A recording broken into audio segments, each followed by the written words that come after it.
Hello बच्चों, welcome back to my channel. कैसे हैं आप सब लोग। आप लोग का यूपी में जो बीएड का एंट्रेंस एग्जाम होने वाला है, उसके लिए जो बच्चे कॉमर्स स्ट्रीम से हैं, वैसे तो आप लोग की बाकी भी 3 चीजें आनी हैं, कि जो बच्चे कॉमर्स स्ट्रीम से हैं उनके जो 50 क्वेश्चन आपके आने हैं, उससे रिलेटेड आप लोग की वीडियोज आएंगी, जिसमें कि उसकी प्रिपरेशन या अभी तक प्रिपरेशन तो आपकी कंप्लीट हो गई होगी, प्रैक्टिस सेट्स रहेंगे क्योंकि आपके एग्जाम में आने वाले क्वेश्चन हैं या आए हुए हैं, इसी तरह के क्वेश्चन आपको देखने को मिलेंगे। आप लोग की तैयारी पूरी हो चुकी होगी तो आप लोग इससे प्रैक्टिस कर सकते हैं। तो आइए वीडियो को शुरू करते हैं। लेकिन आपको रेगुलर वीडियोस मिलती रहे, इसके लिए आपको चैनल को सब्सक्राइब जरूर से कर लेना है और फ्रेंड्स के साथ वीडियो को शेयर भी कर देना ज्यादा से ज्यादा। और वीडियो अच्छी लगेगी लाइक कर दीजिएगा। चलिए शुरू करते हैं और फर्स्ट क्वेश्चन लेते हैं। फर्स्ट क्वेश्चन है, which of the following best defines accounting. निम्नलिखित में से कौन सा लेखांकन की सबसे अच्छी तरह से परिभाषित करता है। मीन्स करने का ये है कि यहाँ पर आपको बताया गया है लेखांकन के बारे में, अकाउंटिंग के बारे में। आपको ये बताना है कि सबसे अच्छी तरह से क्या डिफिनेशन हो सकती है अकाउंटिंग की।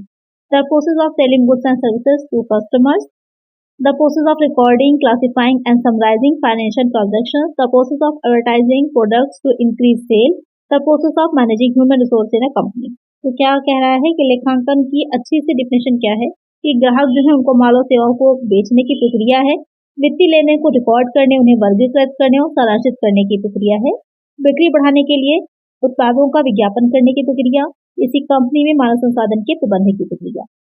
तो यहाँ पर वो लेन देन, वो ट्रांजेक्शन जो फाइनेंशियल नेचर के होते हैं, वित्तीय लेन देन होते हैं, उनको रिकॉर्ड करना, वर्गीकृत करना और सारांश करने का काम किया जाता है। यानी कि उनको हम रिकॉर्ड करते हैं, यानी कि जर्नल में हम लिखते हैं, उनको क्लासिफाई करते हैं, लेजर में क्लासिफाई करेंगे, फिर हम उनको समराइज करते हैं, फाइनल अकाउंट्स में प्रिपेयर करते हैं। जैसे बैलेंस शीट है, प्रॉफिट एंड लॉस अकाउंट है, जिसमें कि हम समराइजिंग करते हैं। तो ये काम होता है अकाउंटिंग का। तो बेस्ट जो डिफाइन कर रहा है वो आपका ऑप्शन बी हो जाएगा। तो एक आंसर हो जाएगा हमारा ऑप्शन बी, कि फाइनेंशियल ट्रांजेक्शन को रिकॉर्ड करना, क्लासिफाई करना और समराइज करना ही अकाउंटिंग का मेन काम होता है। एक आंसर हो जाएगा यहाँ पर ऑप्शन बी। चलिए नेक्स्ट क्वेश्चन लेते हैं।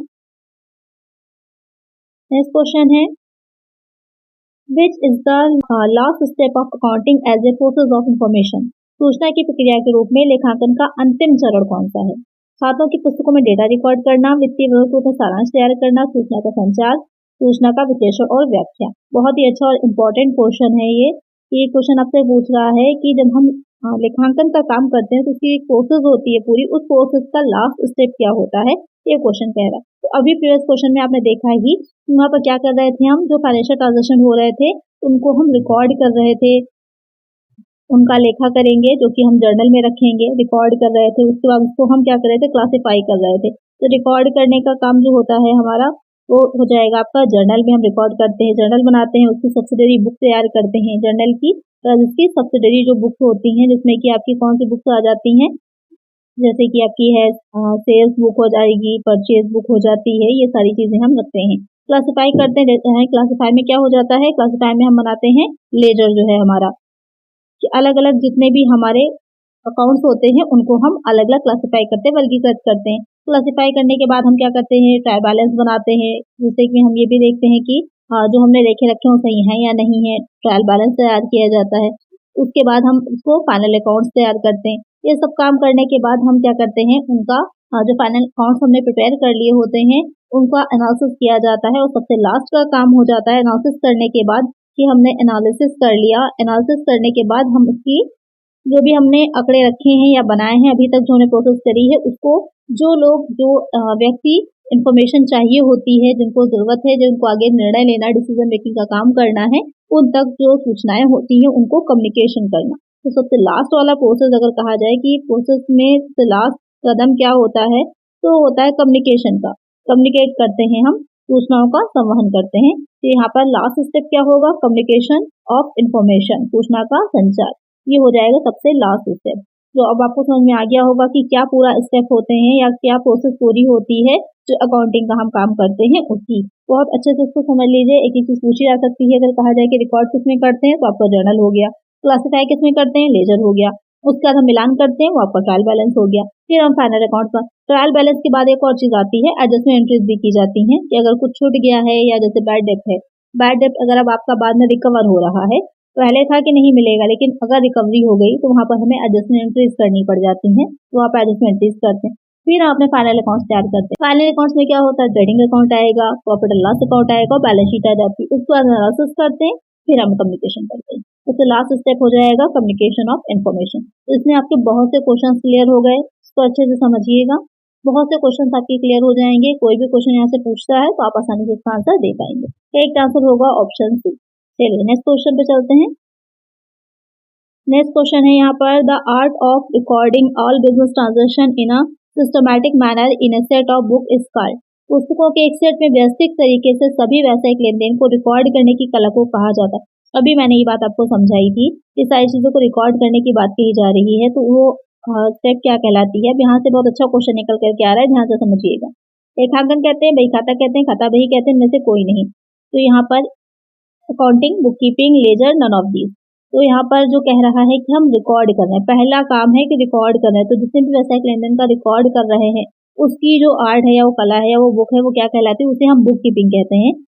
इसको हिंदी में पुस्तकालन भी कहा जाता है, ध्यान में रखिएगा, पुस्तकालन भी लिखा हो सकता है। तो आपका जो स्टार्टिंग का काम होता है, यानी कि जब हम जर्नल बना रहे हैं या फिर हम जब अकाउंटिंग का जर्नल बना रहे हैं या फिर जब हम उसके साथ लेजर प्रिपेयर कर रहे हैं, तो वहां तक का काम जो होता है आपका पुस्तकालन कहलाता है, बुक कीपिंग में आता है। उसके बाद जो काम होता है वो अकाउंटिंग कहलाता है।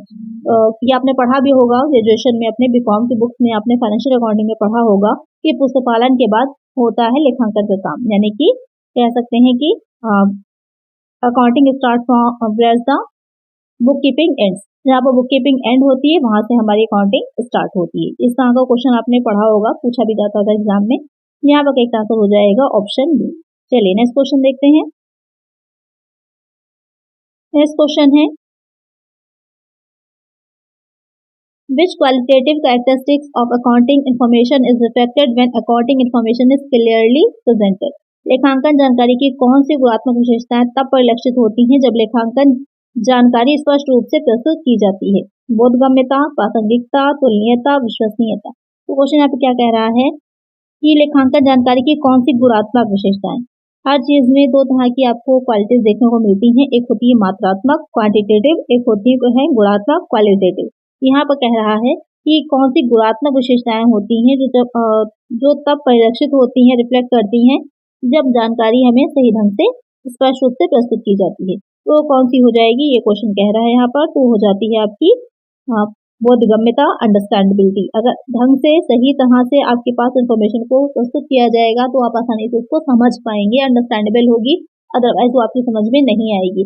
अलग अलग क्लासिफाई नहीं करे गए, ढंग से जर्नल नहीं प्रिपेयर किया गया, डेट्स आगे पीछे कर दी गई, तो वहाँ पर आपको मुश्किल होगा। कुछ भी अगर आप ढूंढ रहे हैं, मिलान कर रहे हैं, तो बाद में ऑडिटिंग का काम होता है। तो ऑडिटिंग में क्या होता है, सारे खातों को जांची तो की जाती है ना, सारे अकाउंट्स की जांच की जाती है।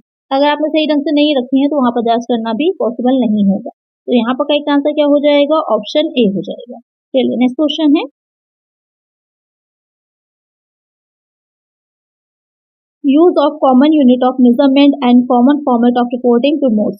माप की सामान्य इकाई और रिपोर्टिंग के सामान्य प्रारूप का उपयोग बढ़ावा देता है। तुलनीयता को, बोधगम्यता को, प्रासंगिकता को, विश्वसनीयता को। कंपेरेबिलिटी, अंडरस्टैंडेबिलिटी, रिलेवेंस या फिर वैलिबिलिटी। तो क्वेश्चन यहाँ पे क्या कह रहा है कि जब आप एक ही कॉमन यूनिट का यूज कर रहे हैं मेजर करने के लिए, कॉमन फॉर्मेट का यूज कर रहे हैं रिपोर्टिंग करने के लिए या अपने रिकॉर्ड्स को रखने के लिए, तो उसमें क्या चीज इजी हो जाती है, बहुत आसान हो जाता है। कि एक बिजनेस आप शुरू कर रहे हैं तो आपका क्या होता है, तो काफी लंबे समय तक चलने वाला है, अनंत काल तक चलने वाला है। एक हम ये मान के चलते हैं ना, ये थोड़ी ना कोई सोच के चलता है कि अगले 1 महीने बाद 2 महीने बाद हम उसको बंद कर देंगे। हम तो यही मान के चलते हैं कि आगे लंबे टाइम तक चलेगा। और ये कॉन्सेप्ट क्या हो जाता है, ये आपका गोइंग कंसर्न कॉन्सेप्ट होता है। आगे आपकी वीडियोस आएंगी तो वहां पर हम कॉन्सेप्ट को भी समझेंगे, सारे जो होते हैं अकाउंटिंग करने के। ये गोइंग कंसर्न कॉन्सेप्ट होता है, ये मान के चलना कि हमारा बिजनेस जो है वो लंबे समय तक चलता रहेगा फ्यूचर में। तो इसमें हम जब एक ही तरह के अपने अकाउंट्स को रख रहे हैं, एक ही तरीका, एक ही फॉर्मेट का यूज कर रहे हैं, तो एक साल से दूसरे साल में कंपेयर करना इजी हो जाएगा। अपने बिजनेस में दूसरे बिजनेस के साथ कंपेयर करना बहुत इजी हो जाता है। तो क्या यहाँ पर हमें देखने को मिलती है, कंपेरेबिलिटी, तुल्यता। एक आंसर हो जाएगा ऑप्शन ए। चलिए नेक्स्ट क्वेश्चन है, और ये सब क्या है, ये सब अकाउंटिंग की आपकी ये कह सकते हैं कि फीचर्स हो सकते हैं या फिर आप कैरेक्टरिस्टिक्स कह सकते हैं अकाउंटिंग की, वो हो जाएंगी। चलिए नेक्स्ट क्वेश्चन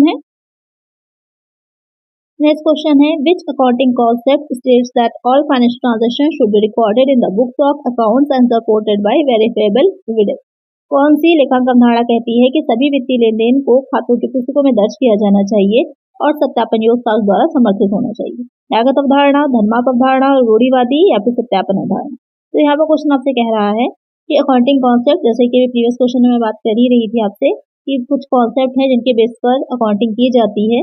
यहाँ पर पूछा गया है कि वो कौन सा अकाउंटिंग कॉन्सेप्ट होगा जिसके अकॉर्डिंग आपको जितने भी फाइनेंशियल ट्रांजेक्शन आप कर रहे हैं उनका रिकॉर्ड आप रखेंगे और किस बेस पर रखेंगे, जो उससे रिलेटेड आपको साक्ष्य मिल रहे हैं। साक्ष्य क्या हो जाएंगे, एविडेंस क्या होते हैं। तो एविडेंस हो जाते हैं जैसे कि आप मार्केट से कुछ भी परचेस करके लाते हैं, खरीद के लाते हैं, तो वहाँ पर आपको साथ में रिसिप्ट मिलती है। तो रिसिप्ट जो होती है, या आपने फॉर्म फिल किया था तो वहाँ पर पेमेंट किया तो उसकी रिसिप्ट आपको मिली होगी। तो वो रिसिप्ट क्या होती है, आपके लिए प्रूफ है कि आपने पेमेंट कर दिया है। तो सेम ऐसा ही रहता है बिजनेस के लिए भी। तो उन रिसिप्ट के बेसिस पर ही हमको अपने ट्रांजेक्शन जो हमने किए होते हैं उनका रिकॉर्ड रखना होता है। और कॉमर्स की भाषा में कहें तो उसे हम वाउचर्स कहते हैं। जो एविडेंस क्या कहलाते हैं, प्रमाणक या फिर वाउचर्स कहलाते हैं। तो ये कौन सी आपकी कॉन्सेप्ट में आता है, ये हो जाता है वेरिफिएबिलिटी कॉन्सेप्ट, यानी कि सत्यापन अवधारणा। जिससे कि आप बाद में उसको वेरीफाई कर सकें। जब ऑडिटिंग का काम होता है वहाँ पर उन्हीं साक्ष्यों से, उन्हीं जो एविडेंस होते हैं, वाउचर्स होते हैं, उनसे हम मिलान करते हैं, देखते हैं कि जो अकाउंट रखे गए हैं वो सही है या नहीं, जो राशि है अमाउंट है सही लिखा गया है या नहीं लिखा गया, तो उन्हीं के बेसिस पे किया जाता है। तो एक आंसर हो जाएगा ऑप्शन डी। चलिए नेक्स्ट क्वेश्चन लेते हैं। नेक्स्ट क्वेश्चन है, if a trial balance totals do not agree the difference must be entered in. यदि परीक्षण संतुलन या तलपट के योग सहमत नहीं है तो अंतर को दर्ज किया जाना चाहिए। लाभ और हानि खाते में, नाममात्र खाते में, पूंजी खाते में, सस्टेंस खाते में। क्वेश्चन यहाँ पर कह रहा है कि जो ट्रायल बैलेंस आप बनाते हैं, जब हम ट्रायल बैलेंस को बना रहे हैं तो वहाँ पर डेबिट और क्रेडिट दो साइड होते हैं आपके ट्रायल बैलेंस के। एक डेबिट हो जाता है, दूसरा क्रेडिट हो जाता है। तो दोनों साइड इक्वल होने चाहिए, डिफरेंस नहीं होना चाहिए। और ट्रायल बैलेंस किससे बनता है, जो ट्रायल बैलेंस होता है वो आपका लेजर में जो बैलेंस निकल करके आता है अकाउंट्स का, उससे हम ट्रायल बैलेंस को प्रिपेयर करते हैं। तो अगर दोनों साइड हमारे इक्वल नहीं आ रहे हैं तो डिफरेंस को कहाँ लेकर जाएंगे हम, तो डिफरेंस जो होता है उसे हम सस्टेंस अकाउंट में ट्रांसफर कर देते हैं। संदेह खाता जो होता है, जो सस्टेंस अकाउंट हम प्रिपेयर करते हैं उसमें ट्रांसफर कर दिया जाता है और इस सस्टेंस अकाउंट को हम बैलेंस शीट में दिखाते हैं। तो राइट आंसर यहाँ पर क्या हो जाएगा, ऑप्शन डी। वैसे तो दोनों साइड इक्वल होने चाहिए, अगर नहीं होते हैं तो वहां पर डिफरेंस सस्टेंस अकाउंट में ही जाता है। एक आंसर है ऑप्शन डी। चलिए नेक्स्ट क्वेश्चन है, the paper containing the evidence of payment is called. भुगतान के साक्ष्य वाले कागज को कहा जाता है। Debit voucher, debit note, credit voucher. तो क्वेश्चन क्या कह रहा है, वो पेपर जो है वो या फिर वो डॉक्यूमेंट जो एविडेंस है कि आपने पेमेंट किया है, भुगतान किया है, उसे क्या कहा जाता है, वो आपका डेबिट वाउचर कहलाता है। एक आंसर क्या हो जाएगा, ऑप्शन ए हो जाएगा। चलिए नेक्स्ट क्वेश्चन लेते हैं। Long term assets without any physical existence but possessing a value are called. बिना किसी भौतिक अस्तित्व के दीर्घकालिक संपत्ति लेकिन मूल्य रखने वाली संपत्ति कहलाती है। यानी कि एक ऐसी संपत्ति है जो लॉन्ग टर्म तो है, लॉन्ग टर्म एसेट है, लेकिन जो आप देख नहीं सकते, फिजिकली अवेलेबल नहीं, एग्जिस्ट नहीं करती है, तो लेकिन उसकी वैल्यू होती है। तो वो संपत्ति क्या है, अमूर्त है, अचल, चालू संपत्ति, निवेश। Intangible asset, fixed asset, current asset, investment. तो यहाँ पर वो एसेट्स जो कि फिजिकली एग्जिस्ट नहीं करती लेकिन उनकी वैल्यू होती है, लॉन्ग टर्म होती है, तो आपकी इंटेंगिबल एसेट कहलाती है, अमूर्त संपत्ति। जैसे कि गुडविल हो जाएगी, गुडविल या फिर ख्याति जो होती है वो आपकी इंटेंगिबल एसेट होती है। तो एक आंसर हो जाएगा हमारा ऑप्शन ए। एक आंसर हो जाएगा हमारा ऑप्शन ए। चलिए नेक्स्ट क्वेश्चन लेते हैं।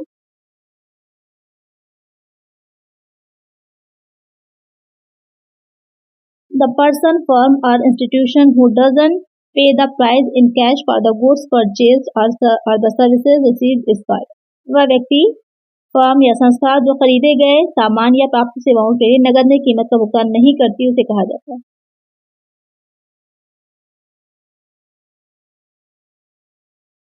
लेनदार, मालिक, लेनदार में से कोई नहीं।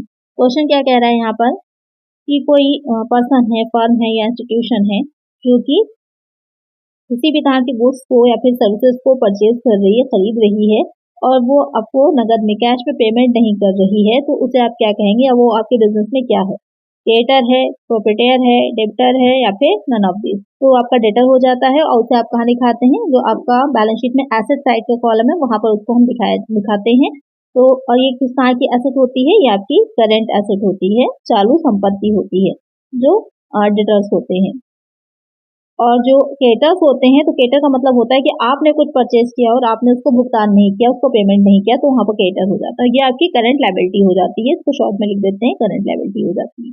एक आंसर हो जाएगा ऑप्शन सी।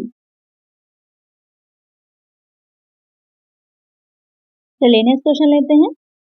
नेक्स्ट क्वेश्चन है, recording of the business transaction in a systematic way is filed. ऐसा लेन देन को व्यवस्थित तरीके से रिकॉर्ड करना कहलाता है। Accounting, recording, journalising, book keeping. बहुत ही सिंपल सा इजी सा क्वेश्चन है। अभी ये मैंने आप लोगों को समझाया ही है, तो इसका आंसर आप लोग मुझे कमेंट करिए। तो जब सिस्टमैटिक वे में हम बिजनेस ट्रांजेक्शन को लिखते हैं, रिकॉर्ड करते हैं। चलिए नेक्स्ट क्वेश्चन लेते हैं। To control the cost of production and distribution is the main field of. उत्पादन और वितरण की लागत को नियंत्रित करना किसका मुख्य क्षेत्र है? फाइनेंशियल अकाउंटिंग का, कॉस्ट अकाउंटिंग का, ऑडिटिंग का, नन ऑफ दीज। तो क्वेश्चन यहाँ पर कह रहा है कि जब हम कॉस्ट ऑफ प्रोडक्शन, किसी भी चीज की कॉस्ट ऑफ प्रोडक्शन यानी कि उसको बनाने की लागत या फिर उसको डिस्ट्रीब्यूट करने की लागत को कंट्रोल कर रहे हैं, तो वो किस फील्ड में आ रहा है या किसका हिस्सा होता है? फाइनेंशियल अकाउंटिंग का, कॉस्ट का, ऑडिटिंग का। तो वो आपका हो जाता है कॉस्ट अकाउंटिंग का हिस्सा। अकाउंटिंग बहुत टाइप की रहती है, उसके बहुत टाइप्स होते हैं। फाइनेंशियल अकाउंटिंग है, कॉस्ट अकाउंटिंग है, टैक्स अकाउंटिंग होती है, बहुत टाइप की रहती है यहाँ पर। तो जो हम बनाने की लागतों की अगर बात करें, तो वो सारी चीजें आपकी कॉस्ट अकाउंटिंग में आएंगी। जितने भी हम फाइनेंशियल उससे बात कर रहे हैं, जो ट्रांजेक्शन है उनको रिकॉर्ड करने की, तो वो फाइनेंशियल अकाउंटिंग में आ जाता है। एक आंसर यहाँ पे हो जाएगा ऑप्शन बी। चलिए नेक्स्ट क्वेश्चन लेते हैं। Internal user of accounting information are. लेखांकन जानकारी के आंतरिक उपयोगकर्ता हैं। लेनदार है, संभावित निवेशक है, प्रबंधक है, शोधकर्ता। Editors, potential investor, managers, researchers. यानी कि अकाउंटिंग इंफॉर्मेशन जो होती है, तो जैसे कि भी मैंने आप लोग को बताया ही था कि पूरी जो प्रोसेस होती है अकाउंटिंग की, वहां पर जो सबसे लास्ट में होता है, जो इन्फॉर्मेशन होती है, उसको हम कम्युनिकेट करते हैं। तो किसको कम्युनिकेट करते हैं? जो भी यूजर्स होते हैं। तो यूजर वहां पर आपके दो तरह के होते हैं, एक इंटरनल होते हैं, एक एक्सटर्नल होते हैं। इंटरनल जो जैसा है कि अंदर के यानी कि आंतरिक उपयोग करता है, तो आंतरिक उपयोगकर्ता कौन हो जाएंगे? मैनेजर्स हो जाएंगे, प्रबंधक हो जाएंगे। एक आंसर क्या हो जाएगा? ऑप्शन सी हो जाएगा। और एक्सटर्नल की बात करें तो क्रेडिटर्स हो जाएंगे, पोटेंशियल इन्वेस्टर्स यानी कि जो अभी इन्वेस्टर नहीं है लेकिन भविष्य में इन्वेस्टर बन सकते हैं, या फिर जो रिसर्च कर रहे हैं। ये आपके तीनों एक्सटर्नल हैं, और मैनेजर जो है वो इंटरनल हो जाएगा। तो एक आंसर हो जाएगा ऑप्शन सी। चलिए नेक्स्ट क्वेश्चन है, cash goods or asset invested by the proprietor in the business for earning profit is called. Dash द्वारा निवेशित नकदी, माल या संपत्ति व्यवसाय में लाभ कमाने के लिए स्वामी द्वारा किया गया निवेश कहलाता है। लाभ, पूंजी, अचल संपत्ति, इनमें से कोई नहीं। यानी कि जो भी बिजनेस का ओनर होता है, स्वामी होता है, वो कोई कैश है, गुड्स है, या फिर किसी एसेट को अगर इन्वेस्ट कर रहा है बिजनेस में, तो वो चीज क्या कहलाती है? प्रॉफिट कहलाती है, कैपिटल होती है, फिक्स एसेट होती है, फिर इनमें से कोई नहीं, तो उसे हम कैपिटल कहते हैं। जो भी स्वामी द्वारा लगाया जा रहा है, चाहे वो कैश हो, गुड्स हो, कोई एसेट लाई जा रही हो, वो सब आपकी कैपिटल में काउंट होती है। तो एक आंसर हो जाएगा यहाँ पर ऑप्शन बी। चलिए नेक्स्ट क्वेश्चन है, which of the following is not a limitation of accounting. निम्नलिखित में से कौन लेखांकन की सीमा नहीं है? लेखांकन सम्मेलन के आधार पर कानूनी मामलों में साक्ष्य, अधूरी जानकारी, गुणात्मक जानकारी का लोप। यहाँ पर क्वेश्चन क्या कह रहा है कि क्या अकाउंटिंग की लिमिटेशंस नहीं है? Based on accounting convention, evidence in legal matters, incomplete information, omission of qualitative information. तो यहाँ पर बाकी की तीन जो होंगी, कोई वो लिमिटेशन होंगी, कोई एक लिमिटेशन नहीं होगी। तो क्लियरली हमको दिख रहा है कि एविडेंस इन लीगल मैटर, ये उसकी एक विशेषता होती है, उसका एक गुण होता है कि इसको हम जो भी अकॉर्डिंग हमने रखी है, इसको हम एक अपने लीगल एविडेंस के तौर पर यूज कर सकते हैं। लेकिन बाकी तीनों पॉइंट जो है वो लिमिटेशन होती है। तो एक आंसर क्या हो जाएगा? ऑप्शन बी हो जाएगा। चलिए नेक्स्ट क्वेश्चन है, the pioneer of accounting is. लेखांकन के अग्रदूत हैं Arthur Fieldhouse, Kitman, William Pickers, Lucas Pacioli. यहाँ पर क्वेश्चन कहने का मतलब ये है कि लेखांकन की शुरुआत किसने की थी, या फिर फादर ऑफ भी कह सकते हैं कि फादर कौन है लेखांकन का, तो कौन है वहां पर? लुकस पैसियोली हो जाएंगे, सभी को पता है। बहुत ही सिंपल सा क्वेश्चन है ये। लुकस पैसियोली नहीं, जो आपकी अकाउंटिंग है या लेखांकन है या फिर बही खाता प्रणाली कहिए, या फिर कह सकते हैं डबल एंट्री सिस्टम की शुरुआत करी थी। तो एक आंसर क्या हो जाएगा हमारा? ऑप्शन डी हो जाएगा। कब करी थी? तो 1494 में की थी, 1494 में। चलिए नेक्स्ट क्वेश्चन है, the supply of goods or services in exchange of money between two parties is known as. दो पक्षों के बीच पैसे की या मुद्रा के बदले में वस्तुओं सेवाओं की आपूर्ति को कहा जाता है। माल लेन देन, सेवा लेन देन, व्यावसायिक लेन देन, क्रेडिट लेन देन। तो क्वेश्चन यहाँ पे क्या कह रहा है कि दो पक्ष हैं, उनके बीच में जो सर्विसेज हैं, गुड्स हैं, उनका मनी के बदले में एक्सचेंज अगर कर रहा है तो वो क्या कहलाएगा, तो आपको बिजनेस ट्रांजैक्शन कहलाता है, व्यावसायिक लेन देन कहलाता है। तो इसी बिजनेस ट्रांजैक्शन को ही आप रिकॉर्ड करते हैं, इसी पर ही पूरी बुक कीपिंग रिकॉर्डिंग आपकी डिपेंड करती है। एक आंसर हो जाएगा ऑप्शन सी। चलिए next question, management accounting provides valuable services to management in performing. प्रबंधन लेखांकन प्रबंधन को निष्पादित करने में मूल्यवान सेवाएं प्रदान करता है। तो प्रबंधन कार्य, नियंत्रण कार्य, समन्वय प्रबंधन कार्य, इनमें से कोई नहीं। क्वेश्चन क्या कह रहा है कि मैनेजमेंट अकाउंटिंग, जैसे मैंने भी बताया था बहुत से टाइप होते हैं, उसी में से एक टाइप आपका मैनेजमेंट अकाउंटिंग भी है। तो ये प्रोवाइड्स जो है वैल्यूएबल सर्विसेज टू मैनेजमेंट, ये मैनेजमेंट को कुछ वैल्यूएबल सर्विसेज को परफॉर्म करने के लिए प्रोवाइड कराता है। तो क्या चीज होती है, तो ऑल मैनेजमेंट फंक्शन, मतलब कहने का ये है कि प्रबंधन को जो भी सुविधाएं दी जा रही हैं वो सारे प्रबंधन के कार्य प्रोवाइड कराने के लिए दी जाती हैं, जिससे कि वो अच्छे ढंग से अपने मैनेजमेंट के काम को देख सके। तो एक आंसर हो जाएगा ऑप्शन ए। चलिए नेक्स्ट क्वेश्चन है, डिस्काउंट रिसीव्स आर, प्राप्त छूट है, यानी कि अगर आपको किसी तरह की कोई छूट मिल रही है, जैसे कि आपने कोई भी गुड्स को या फिर रॉ मटेरियल को परचेज किया मार्केट से, तो वहां पर आपको अगर डिस्काउंट मिला तो वो क्या है, विक्रेता द्वारा माल के खरीदार को दी गई छूट, जब हम नकद प्राप्त करते हैं तो कटौती की जाती है, जब हम माल बेचते हैं तो हमारे द्वारा दी जाती है क्रेडिट, इनमें से कोई नहीं। Buyer of goods granted discount by seller, deducted when we receive cash, given by us when we sell goods on credit, none of these. तो डिस्काउंट रिसीव क्या है, तो जब buyer of goods granted discount by seller, यानी कि जो buyer होता है गुड्स परचेज करने के बदले में उसे सेलर से जो डिस्काउंट मिल रहा है वो गुड्स डिस्काउंट रिसीव में आता है। एक आंसर हो जाएगा हमारा ऑप्शन ए। चलिए नेक्स्ट क्वेश्चन है, the rights and claims of outsider owners against the asset acquired. संपत्ति के विरुद्ध बाहरी व्यक्तियों स्वामी के अधिकारों दावों को कहा जाता है owners equity, liabilities, equities, none of these. Question क्या कह रहा है कि जो आउटसाइडर्स होते हैं या फिर जो ओनर्स के अगेंस्ट जो होते हैं एसेट राइट्स के लिए क्लेम करते हैं, तो उसे क्या कहा जाता है, तो यहाँ पर वो क्या होती है, उसे इक्विटी कहा जाता है। तो एक आंसर क्या हो जाएगा हमारा ऑप्शन सी हो जाएगा। तो आज की वीडियो में इतना ही। वीडियो अगर अच्छी लगी है, आपके लिए हेल्पफुल रही है और इसी तरह की वीडियोस आपको आगे मिलती हैं, इसके लिए आपको चैनल को सब्सक्राइब जरूर से कर देना है। कोई क्वेश्चन हो तो मुझे कमेंट कर दीजिएगा और वीडियो को लाइक करना ना भूलिएगा। चलिए मिलते हैं नेक्स्ट वीडियो में। Thank you.